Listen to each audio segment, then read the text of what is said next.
আমন্ত্রণ জানাচ্ছি বাংলাদেশ ভার্সেস লেবাননের ম্যাচে। বাংলাদেশ ভার্সেস লেবানন রাউন্ড 2 এর বাংলাদেশের প্রথম হোম ম্যাচ, সেখানে Bangladesh versus Lebanon Bashundhara kings অ্যারেনায়।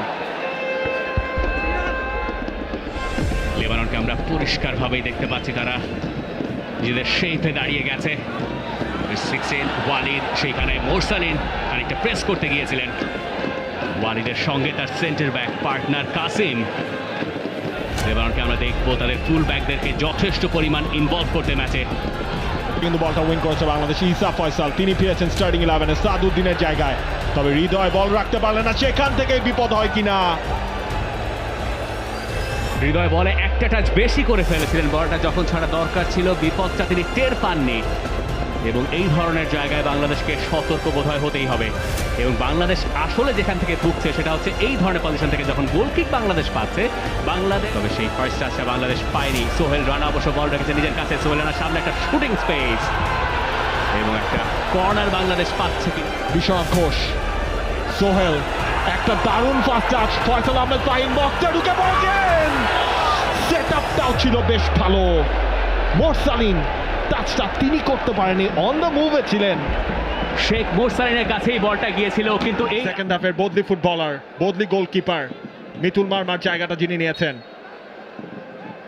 তার জন্য চ্যালেঞ্জ।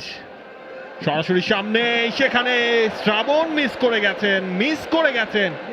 হেডারটা যার ছিল সে নাম্বার 18 কাসিমও, সেটাই বাংলাদেশের জন্য পজিটিভ। এবং ওই জায়গায় বিশ্বনাথ একটু চোটেও গিয়েছিলেন এরপরে, যেহেতু মেহেদী হাসান শ্রাবণ একেবারে তরুণ গোলকিপার সামনে এগিয়েছিলেন, বলের ফ্লাইট মিস করেছেন।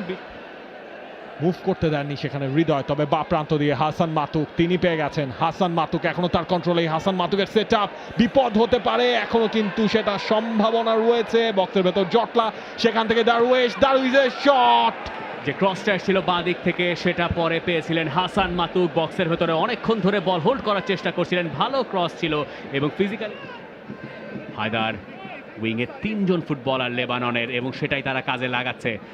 দারুণ একটা সেটআপও, তবে শেষ পর্যন্ত বাংলাদেশ কি বাঁচতে পারবে? শেষ পর্যন্ত শেষ রক্ষা বাংলাদেশের হচ্ছে না। শেষ দিকে গিয়ে বাংলাদেশ গড়বড় পাকিয়ে গোলটা হজম করেই বসলো, এবং যেখান থেকে বাংলাদেশকে গোল হজম করতে হলো সেটা নিতান্তই দুঃখজনক। যে গোলকিপার পরিবর্তন বাংলাদেশকে করতে হয়েছে সেটাই শেষ পর্যন্ত বাংলাদেশের কপাল পোড়ালো। 3 পতন নীরবতা এই বসুন্ধরা কিংস অ্যারেনায়। 68 মিনিটে বাংলাদেশের গোল কনসিড করা। লেবানন একটা উপহার পেয়ে সেটাকে কাজে লাগিয়েছে। মোরসালিন বল পেয়ে গেছেন, মোরসালিনের শট, মোরসালিনের গোল, সেনসেশনাল। শেখ মোরসালিনের কামব্যাক, বাংলাদেশের কামব্যাক, বাংলাদেশ মরে না। প্রত্যাবর্তনের রূপকথা লিখতে পারে এই বাংলাদেশ। এই বসুন্ধরা কিংস অ্যারেনায় এই সাইডে মোরসালিন তিনি গোল করেছিলেন আফগানিস্তানের সাথে ম্যাচে, জাতীয় দলে ফিরলেন এবং তার গোলেই বাংলাদেশ গ্যালারিতে প্রাণ ফেরানো। 18 কোটি। পরে অবশ্য বাংলাদেশ সেখান থেকে সরে এসছে। বাংলাদেশ এখনো বল ক্লিয়ার করতে পারেনি এবং লেবানন চোখ রাঙাচ্ছে। একটা কাটব্যাক গোলকিপারের কাছে, কর্নার কিক আরও একটা লেবাননের। 6 মিনিট সময় পেরিয়ে গেছে, অ্যাডিশনাল টাইম চলছে কিংস অ্যারেনায়। লেফট সাইডে লেবানন আক্রমণে উঠছে, ভয়ঙ্কর হয়ে ওঠার চেষ্টায় শ্রাবণের হাতে বল। বাংলাদেশও হাফ ছেড়ে বাজবে, রেফারি তার শেষ বাঁশিও বাজিয়ে দিলেন। বাংলাদেশ শেষ পর্যন্ত পিছিয়ে পড়েও ফিরল, বসুন্ধরা কিংস অ্যারেনায় অপরাজিতই থাকলো।